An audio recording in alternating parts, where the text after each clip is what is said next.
Everyone, welcome to my channel one step to success. कैसे हैं आप सब? तो आई होप आप सब अच्छे होंगे और अच्छे से आप पढ़ाई कर रहे होंगे फ्रेंड्स, क्योंकि सीजीएल 2024 के एग्ज़ाम्स आपके नज़दीक हैं। ठीक है, नेक्स्ट मंथ ही आपका एग्ज़ाम है फ्रेंड्स। और हम यहाँ पे आपकी डेली प्रैक्टिस सेशन मतलब ज्वाइन करा रहे हैं आप लोग को। डेली हम यहाँ पर अलग अलग सब्जेक्ट्स पर, अलग अलग कंटेंट्स पर आपको एमसीक्यू सेशंस प्रोवाइड करा रहे हैं फ्रेंड्स। तो आप लोग जाइए हमारे चैनल पर जाकर के प्लेलिस्ट पर आप चेक कीजिए, आपको सारे पुराने जितने भी सेशंस हैं वो मिल जाएंगे। आप सबको अटेंड कीजिए। ठीक है, एक एक क्वेश्चन हमने यहाँ पे चुनिंदा छाट के लिया हुआ है। तो आप देख सकते हैं यहाँ पे आज का जो हमारा सब्जेक्ट है वो है बाल विकास एवं शिक्षण शास्त्र। तो स्टार्ट करते हैं फ्रेंड्स आज का सेशन। तो फर्स्ट क्वेश्चन है यहाँ पे, निम्नलिखित में सृजनशीलता का प्रमुख तत्व क्या नहीं है? तो ऑप्शन है यहाँ पे मौलिकता, अनुशासन, धारा प्रवाहिता या लचीलापन। तो बताइए फ्रेंड्स, निम्नलिखित में कौन सा है जो सृजनशीलता का प्रमुख तत्व नहीं है? तो यहाँ पर राइट आंसर क्या हो जाएगा फ्रेंड्स? मौलिकता भी है, धारा प्रवाहिता भी इसका तत्व है, लचीलापन भी है, लेकिन अनुशासन नहीं है। Option 20 correct. ठीक है, नहीं पूछा है आपसे, चीज़ ध्यान रखना है आपको एग्जाम में। क्वेश्चन नंबर सेकंड है, पियाजे के अनुसार संज्ञानात्मक बल विकास की कितनी अवस्थाएं हैं? तो ऑप्शन है यहाँ पे 3 अवस्थाएं, 4 अवस्थाएं, 5 अवस्थाएं या 6 अवस्थाएं। बताइए फ्रेंड्स, क्या हो जाएगा राइट आंसर इसका? संज्ञानात्मक बाल विकास की कितनी अवस्थाएं हैं यहाँ पे? Question number 2। तो पियाजे का आपने संज्ञानात्मक विकास पढ़ा होगा, और पियाजे की थ्योरी जो है फ्रेंड्स बहुत इंपॉर्टेंट है। पियाजे से आप लोग को 3 से 4 क्वेश्चन आपको देखने को मिल ही जाएंगे। ठीक है, कम से कम आपको 3 से 4 क्वेश्चन मिल जाएंगे। तो पियाजे को अच्छे से कीजिए, एक एक उसका जो सिद्धांत है, उसका जो थ्योरी हो अच्छे से पढ़िए। तो यहाँ पे क्वेश्चन नंबर सेकंड का राइट आंसर हो जाएगा फ्रेंड्स ऑप्शन बी। यहाँ पे 4 अवस्थाएं बताई थी पियाजे ने। ठीक है, क्वेश्चन नंबर थर्ड देख लीजिए, शिक्षा मनुष्य में अंतर्निहित क्षमता का परिपूर्णता से विकास करते हैं, यह कथन किसका है? तो ऑप्शन है यहाँ पे स्वामी विवेकानंद, स्किनर, पेस्टोलॉजी, रविंद्रनाथ टैगोर। बताइए जो कथन है वो किसका है? तो हमने हमेशा कहा है फ्रेंड्स, जो कथन वाले क्वेश्चंस होते हैं आपके बहुत इंपॉर्टेंट होते हैं। ठीक है, इनको अच्छे से कीजिए और प्रैक्टिस से चीज़ें आपके जो दिमाग में है वो बैठ जाएंगे, और हमेशा आप इसको भूलेंगे नहीं, कभी नहीं भूलेंगे, और हमेशा रिकॉल करते रहिएगा। ठीक है, question number third right answer is option A. तो कथन जो था स्वामी विवेकानंद जी का था। क्वेश्चन नंबर 4 देखते हैं, सीखने के प्रयास और भूल सिद्धांत के प्रतिपादक हैं। ठीक है, ऑप्शन है यहाँ पे कोहलर, थांडाइक, पावलोव या स्किनर। तो आप देख सकते हैं यहाँ पे जो वैज्ञानिक है उनके सिद्धांत है, उससे रिलेटेड यहाँ पे बहुत सारे क्वेश्चंस आपको मिल जाएंगे फ्रेंड्स। चूँकि ये बहुत इंपॉर्टेंट है, इसलिए हम लोग बार बार आप लोग के लिए कथन वाले क्वेश्चंस हो गए, इस सिद्धांत के प्रतिपादक कौन है, ऐसे क्वेश्चंस हम आप लोग के लिए बार बार लेकर आते हैं। ठीक है, रिपीट वेज में क्या होता है कि आप वो चीज़ बार बार देखते हैं, बार बार प्रैक्टिस करते हैं, तो आप वो चीज़ कभी भूलते नहीं हैं। ठीक है, प्रैक्टिस बहुत इंपॉर्टेंट है फ्रेंड्स।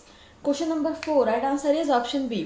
तो प्रयत्न और भूख सिद्धांत किसने दिया था? थांडाइक ने। ठीक है, क्वेश्चन नंबर 5, बिग व हंट के अनुसार खालिस्तान की विशेषताओं को सर्वोत्तम रूप से व्यक्त करने वाला एक शब्द है परिवर्तन।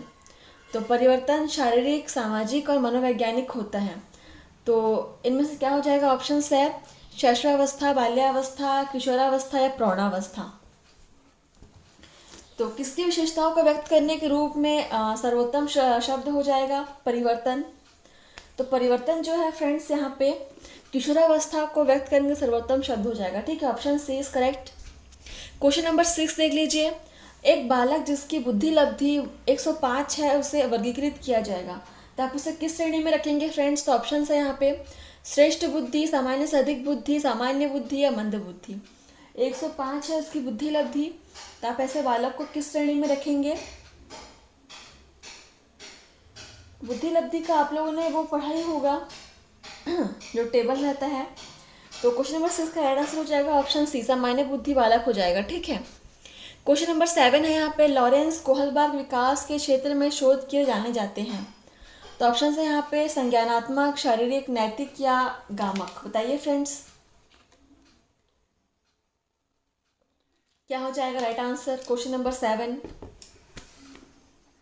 तो यहाँ पे हो जाएगा right answer is option C, Lawrence Kohlberg जो है वो नैतिक विकास के क्षेत्र में शोध किए जाने जाते हैं। ठीक है, क्वेश्चन नंबर 8 देख लीजिए, बड़ा क्वेश्चन है लेकिन बड़े क्वेश्चन से डरना नहीं है फ्रेंड्स की। ठीक है, एक बच्ची को उसके पिता चहलकदमी करा रहे थे। ठीक है, उसकी बच्ची जानती थी कि चिड़िया जैसी चीज़ें होती है, परंतु उसने कभी पतंग को नहीं देखा था। पतंग को देखकर उसने कहा चिड़िया को देखो। पिता ने उसे कहा यह पतंग है।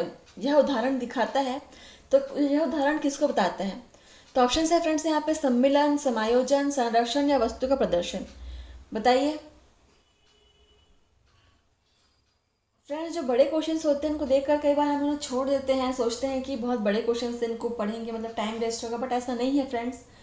कभी कभार क्या होता है, जो बड़े क्वेश्चंस होते हैं ना, वो दिखने में ज़रूर बड़े होते हैं लेकिन उनका आंसर निकालना बहुत ईजी होता है। ठीक है, तो ये जो है वो एग्जामिनर का एक ट्रिक रहता है आपको भटकाने का, कि आप बड़े क्वेश्चंस देखकर डर जाए, लेकिन डरना नहीं है। क्वेश्चन को एक बार पढ़िए, ठीक है, पढ़ के देखिए, आपको समझ में आए तो सही बात है, वरना फिर आगे बढ़ जाइए। Question number 8 right answer is यहाँ पे सम्मिलन का यहाँ पे ये उदाहरण हो जाएगा। ठीक है, क्योंकि उसको यह पता था कि चिड़िया जैसी कोई चीज़ है जो आसमान में उड़ती है, लेकिन उसे पता नहीं था कि पतंग भी है जो आसमान में उड़ा सकते हैं पतंग को। तो उसने क्या किया, पतंग को देखकर उसने चिड़िया सोच लिया, दोनों को उसने मिला दिया उसने। ठीक है, उसे लगा कि ये पतंग ही चिड़िया है, लेकिन ऐसा नहीं था। क्वेश्चन नंबर 9 देख लीजिए। समाजार्थिक मुद्दों से जूझ रहे उन बच्चों को जिनकी प्रतिभा प्रभावित हो सकती है, खालिस्तान की सहायता करता है, खालिस्तान को सहायता करता है। ऑप्शन है यहाँ पे स्वाधिगम मॉडल, विभेदित निर्देशन, पाठ्यचर्या का विस्तार, संज्ञानात्मक वर्गीकरण। ठीक है, बताइए friends. Question number 9 right answer क्या हो जाएगा इसका? ऑप्शन ए स्वाधिगम मॉडल इसका राइट आंसर हो जाएगा। ठीक है, क्वेश्चन नंबर 10 देख लीजिए। एक कक्षा में व्यक्तिगत विभिन्नताओं के क्षेत्र हो सकते हैं, तो ऑप्शन है यहाँ पे रुचियों के, सीखने के, चरित्र के या ये सभी। तो व्यक्तिगत विभिन्नता के क्षेत्र कौन कौन से हो सकते हैं? क्वेश्चन नंबर 10 बताइए फ्रेंड्स।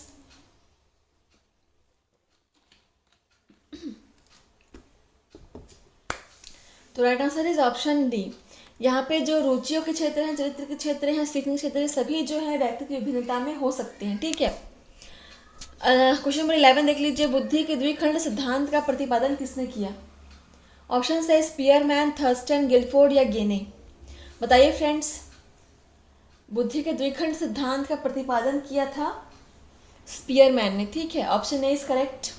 ठीक है, क्वेश्चन नंबर 12 देख लीजिए। सीखना व्यवहार में उत्तरोत्तर सामंजस्य की प्रक्रिया है, यह कथन किसका है? अगेन कथन वाला क्वेश्चन है। ऑप्शन है इसमें देख लीजिए क्रो एम क्रो, पियाजे, स्किनर व Kohler. Question number 12 right answer is option C Skinner. ठीक है, क्वेश्चन नंबर 13 देख लीजिए। हार्वर्ड गार्डनर द्वारा निम्न में से एक को छोड़कर बाकी सभी बुद्धि के प्रकार बताए गए हैं। ऑप्शन है भाषा, सृजनात्मकता, अंतर्वैयक्तिक कौशल, अंतर्वैयक्तिक कौशल। तो एक को छोड़कर बाकी सभी जो है बुद्धि के प्रकार बताए गए हैं, तो किसको छोड़ना है बताइए friends. Question number 13 right answer is option B. तो सृजनात्मकता कोई बुद्धि का प्रकार नहीं होता है। ठीक है, तो क्वेश्चन नंबर 14 देखते हैं। यहाँ पे मूल्यांकन का उद्देश्य है, तो ऑप्शन है बच्चों को उत्तीर्ण अनुत्तीर्ण घोषित करना, बच्चा क्या सीखा है जानना, बच्चे की सीखने में कोई कठिनाई आई, कठिनाइयों को जानना, उपरोक्त सभी। मूल्यांकन का अर्थ आप किस में आकेंगे बताइए। तो बहुत इजी क्वेश्चन है, सभी को पता है यहाँ पे, ये सभी जो है मूल्यांकन के उद्देश्य हो जाएंगे। Option D is correct. Question number 15 संकेत अधिगम के अंतर्गत निम्नलिखित सीखा जाता है, तो ऑप्शन है यहाँ पे मनोविज्ञान, पारंपरिक अनुकूलन, वातावरण या मनोदैहिक। तो बताइए फ्रेंड्स राइट आंसर क्या हो जाएगा इसका? संकेत अधिगम के अंतर्गत हम क्या सीखेंगे आप? Right answer is option B पारस्परिक अनुकूलन। ठीक है, क्वेश्चन नंबर 16 देख लीजिए। पियाजे के अनुसार बच्चा अमूर्त स्तर पर चिंतन, बौद्धिक क्रियाएं और समस्या समाधान किस अवस्था में करने लगता है? तो ऑप्शन है यहाँ पे पूर्व संक्रियात्मक अवस्था, मूर्त संक्रियात्मक अवस्था, औपचारिक संक्रियात्मक अवस्था और संवेदी पेशीय अवस्था। तो यहाँ पे सभी अवस्थाओं के साइड में उनका जो वर्ष दिया हुआ है, कितने से कितने वर्ष तक उनका होता है ये अवस्थाएं, वो भी यहाँ पे दी हुई है, आप देख सकते हैं। ठीक है, ये अवस्थाएं याद रखिएगा फ्रेंड्स, और कितने साल से कितने साल तक होती है ये भी आपको ध्यान में रखना है, इसी से क्वेश्चंस आते हैं। ठीक है, ऐसा हमें लगता है कि तो इजी क्वेश्चन से हम भूलेंगे नहीं, लेकिन बिना प्रैक्टिस के हम कई बार इजी क्वेश्चंस को भी भूल जाते हैं। ठीक है, चूक जाते हैं इजी क्वेश्चन से भी, तो ऐसा नहीं करना है, कंटिन्यू प्रैक्टिस करना है, ठीक है। क्वेश्चन नंबर 16 का राइट आंसर क्या हो जाएगा फ्रेंड्स? ऑप्शन सी, ठीक है। औपचारिक संक्रियात्मक अवस्था में बच्चे अमूर्त स्तर पर चिंतन, बौद्धिक क्रियाएं और समाधान करने लगते हैं, और यह अवस्था है वो 11 से 16 वर्ष तक आती है, ठीक है। आगे बढ़ते हैं, क्वेश्चन नंबर 17, कौन सा सीखना स्थायी होता है? तो ऑप्शन है रटकर, सुनकर, समझकर या देखकर। तो ये तो सभी को पता होगा, तो जो समझकर सीखते हैं बच्चे वो हमेशा स्थायी रूप से सीखना होता है, ठीक है। Option C is correct.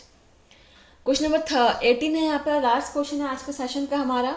एक 13 वर्षीय बालक बाद में अपने बड़ों से झगड़ा करने लगता है और हमेशा स्वयं को सही साबित करने की कोशिश करता है। स्वयं को सही साबित करने की कोशिश कर रहा है, ठीक है। यही लाइन आपकी आंसर आपको निकालेगी, ठीक है, ध्यान दीजिएगा ये लाइन को। और वह विकास की किस अवस्था में है? तो ऑप्शन है प्रारंभिक बाल्यावस्था, किशोरावस्था, युवावस्था या बाल्यावस्था। बताइए, ये जो लाइन है ना फ्रेंड्स, वो हमेशा स्वयं को ही सही साबित करने की कोशिश करता है, यही लाइन आपका आंसर निकालेगी। तो बताइए किस अवस्था में ऐसा होता है जब बालक अपने आप को सही साबित करता है, बाकी सबको गलत साबित करने का चाहता है। क्वेश्चन नंबर 18, एक और आपको यहाँ पे दिख रहा होगा, वो 13 वर्षीय बालक बोल दिया है क्वेश्चन, वो 13 वर्षीय बालक है तो क्या होगा? ऑब्वियस सी बात है किशोरावस्था में होगा ना, ऑप्शन बी इज करेक्ट। सोचने की ज़रूरत ही नहीं थी, यहाँ पे क्वेश्चन में ही वो बता दिया कि 13 वर्षीय बालक है। तो फ्रेंड्स यहाँ सेशन आपका समाप्त होता है। तो इस प्रकार से फ्रेंड्स हमने जो डेली यहाँ पे आप लोगों को प्रॉमिस किया था, हम अलग अलग कंटेंट्स पर, अलग अलग सब्जेक्ट्स पर यहाँ पे MCQ लेकर आएंगे, वो हम फुलफिल कर रहे हैं आपको किया हुआ प्रॉमिस। तो आप भी यहाँ पे प्रैक्टिस करिए फ्रेंड्स, डेली क्लास अटेंड कीजिए, ठीक है। और आपको क्लास समझ में आ रही है कि नहीं आ रही है वो भी हमें कमेंट करके बताइए, ठीक है। और जो क्वेश्चंस का लेवल है वो आपके लिए सही है कि नहीं, या फिर उससे ज़्यादा हम और डिफ़िकल्टी लेवल आपका बढ़ाया जाए, वो सब कुछ आप हमें बता सकते हैं, शेयर कर सकते हैं हमसे, ठीक है। चलिए फ्रेंड्स, मिलते हैं आपसे नेक्स्ट सेशन में नेक्स्ट सब्जेक्ट के साथ। आज के लिए बस इतना ही।